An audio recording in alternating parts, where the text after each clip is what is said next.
and Republicans coming together to make it happen.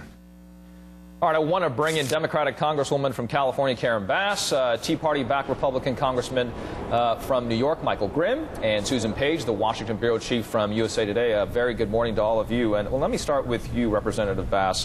What do you think of what the president has put forward, this framing of education and the tax increases that he has put out there? Will it work?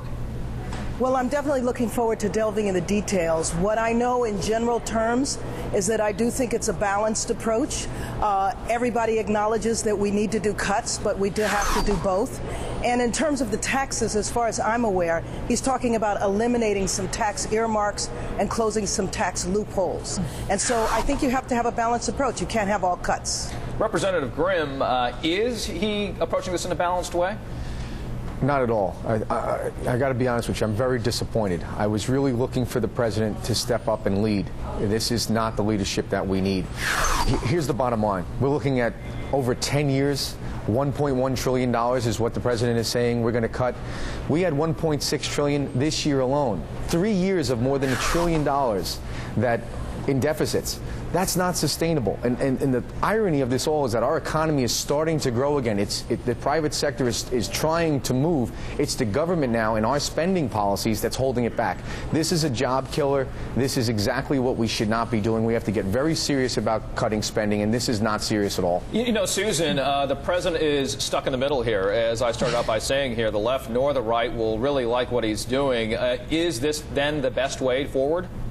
Well, the White House hopes so. It's a pretty cautious proposal on the part of the president. He doesn't take advantage of some of the bold steps his own bipartisan commission outlined as a way to get control of the deficit. I think he is daring the Republicans to go first on some of the really tough cuts you'd have to talk about, especially in these entitlement programs. 60% of the federal budget entitlement programs. Neither side is talking in a serious way about controlling the explosion in spending for things like Medicare and Social Security. And we will see how the vote goes as they debate that over the next 6 months there in the House, and it moves forward. This is just the beginning of what's going to be a very long process when we take a look at 2012. Also looking forward, we want to take a look at Gabby Giffords.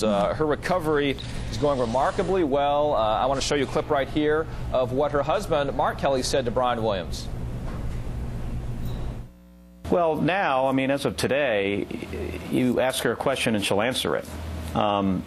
So, I mean, the communication is getting better every single day. She, was reported just a few days ago, that she said, a single word and what the word was.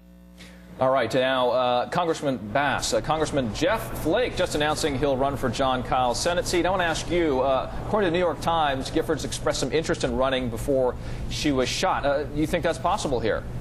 Well, I certainly hope so, and I certainly wish her a speedy recovery. I look forward to meeting her when she comes back. But if you don't mind, I do want to talk a minute about the budget, because in terms of responsibility and job killing, the proposals that Republicans are putting forward in the continuing resolution really lays off tens of thousands of people, ending high-speed rail, cutting jobs in construction where the construction industry is depressed, 40% unemployment in some areas. California alone stands to lose tens of thousands of jobs. So if you're going to talk about job killing, I'm going to talk about continuing resolution. That's a job killing proposal. Representative, thank you very much. We're going to move on from that subject, and I want to get back to Gabby Giffords if we could. Susan, what do you think if she were to throw her hat in the ring here, Gabby Giffords? Boy, if Gabby Giffords recovers enough to actually make a run for the U.S. Senate seat next year, what a formidable candidate she'd be. She's got a story that has captured the hearts of many of us, I'm sure many people in Arizona as well. She would be a formidable candidate. That's a tough state for a Republican running statewide, but she would definitely be someone we'd love to see her in that race. All right, Michael, really quickly here, Congressman. What do you think of 2012? It started, hasn't it? We're moving full and furious. It's unbelievable how quickly it catches up on you. But yes, it's around the corner now. I don't know yet. As far as Gabby Giffords, though, I hope with all my heart that she is healthy enough to run for that race. I really do. And I think we're all looking forward to seeing her back in action.